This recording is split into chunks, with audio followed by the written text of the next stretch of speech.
Right, well, I better skedaddle. See you tomorrow.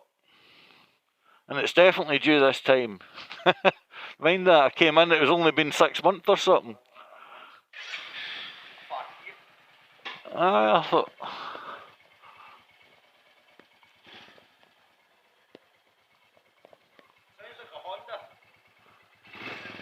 VCG? You get a wee puff and a fart out it now and again as well. The what?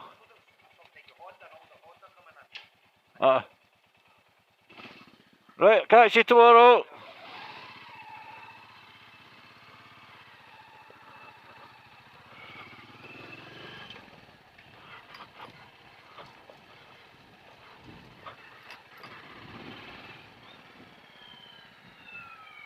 Oh, that's handy.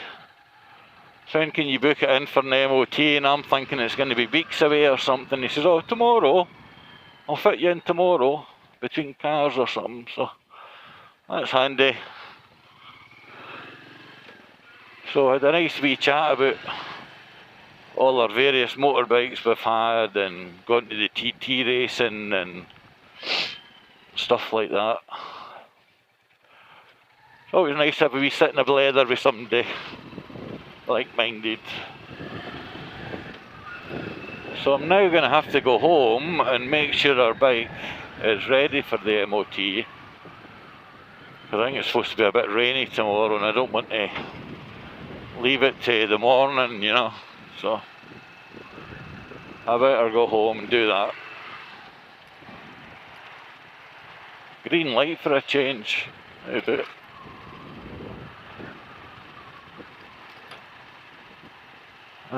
Good old Bathgate. Nice wee tune. I grew up here. My dad was in the RAF, so I was actually born in West Germany.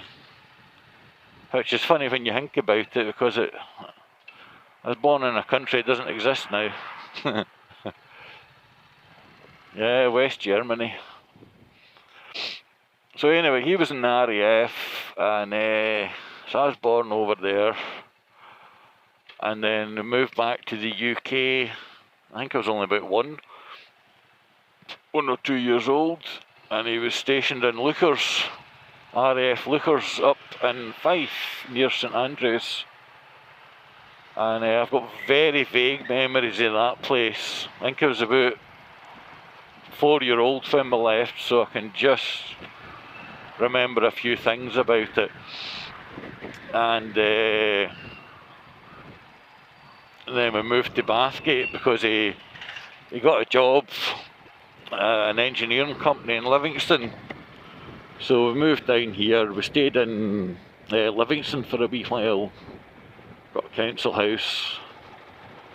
Well, at the time it was the Livingston Development Corporation that owned all the houses there, so we got one of their houses. And so we were in Livingston for a year or so, and then we moved to Bathgate.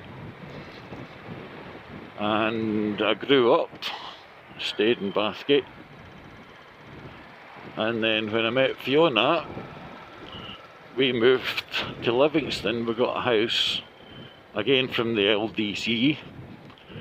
And we got that within a few weeks. Nice wee 2-bedroomed house.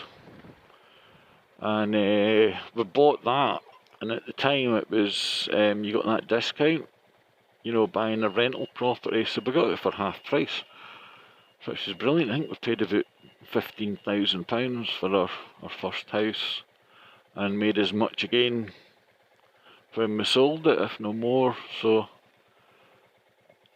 that was a nice healthy deposit on a new house, new furniture, got a fairly new car.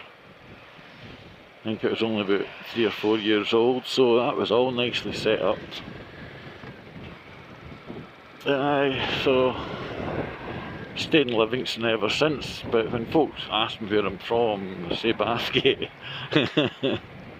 So I stayed in Livingston, but I'm from Bathgate.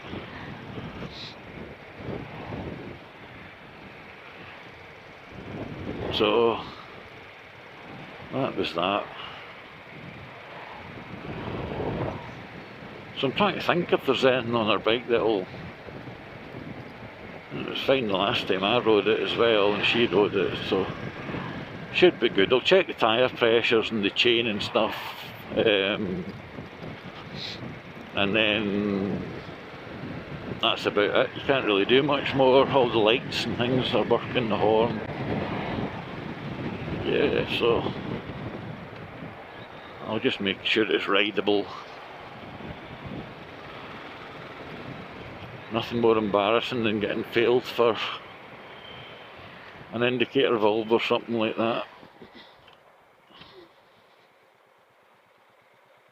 Here we are, Kane Park roundabout. That's the Kane Park Hotel over there. I think it's shut down now, but Marillion played there in the early days in the Stables Bar. It's just behind the trees there. I was a wee bit young to get in, but you could stand outside and you could hear them. Script for a jester's tear. All that kind of stuff. There's Kirkton Park. I've got the tennis courts and the bowling green and the playgrounds and stuff like that. That was a bit of a battleground when I was younger, because I went to Bathgate Academy along here, and it's the Protestant high school, and back there, the other side of the Kane Park roundabout, was the Catholic high school, so there was quite often sectarian style fights in the park. It's just absolute nonsense. So you're for St Mary's and you're for Bathgate Academy, you're a bastard and all this kind of stuff. So anyway, I don't think that happens. Well, it doesn't happen now because St Mary's has been knocked down and replaced with houses. So I don't know if Bathgate Academy is a mixed denominational school now, or if all the kids for Bathgate have to go elsewhere. St Kentigern's in Blackburn probably, or St Margaret's in Livingston, but that's the sort of nonsense that was a bit rife in Scotland. Seems to have been curtailed a bit now. The whole Protestant Catholic thing, the Rangers and Celtic in Glasgow, the football teams.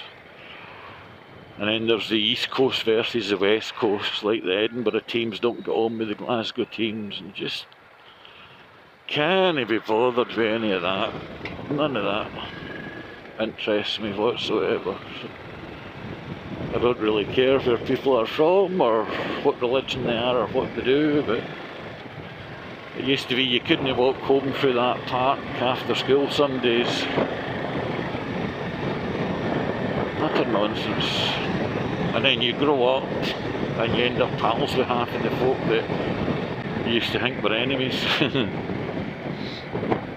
Keep my eye out for deer. You sometimes see deer over there in the trees, in the scrub. It's quite boggy in there, so it's not really any use for farmland or housing. So that's it.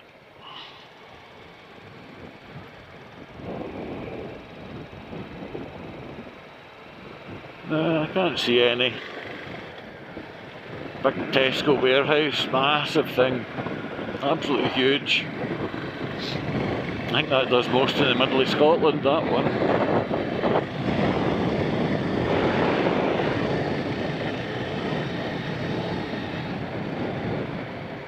So I'm going to have a bit of lunch first. I'm getting hungry. It's 3:30. Jeez.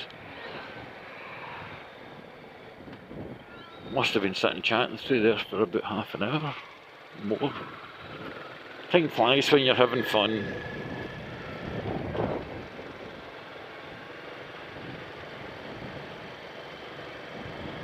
But he was talking about one of his pals who's got the... He says, oh, he's got the 500, the Royal Enfield 500, with the pinstripes and stuff on it, a black one. And he says, he says it was one of the last of the 500, so I'm assuming it'll be the tribute. The classic 500 Tribute model. It's really nice. I quite like them. I like them and the Scramblers. If I was going to have a 500, it would be one of the Scramblers or one of the Tributes.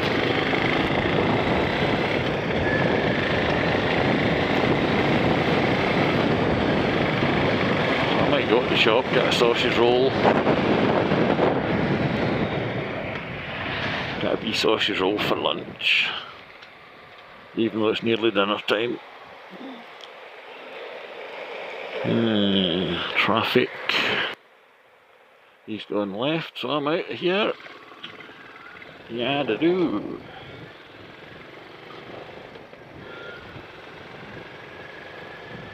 So my bike, I've gave it a, like I say, a bit of a wash and everything. I took the seat off, and so I can get in and clean round and get all the ACF50 into all the wee corners and stuff. So I never actually took the seat off or anything when I last cleaned it in October. And I had the pannier bags on, so it was quite hard to try and get in at these bits.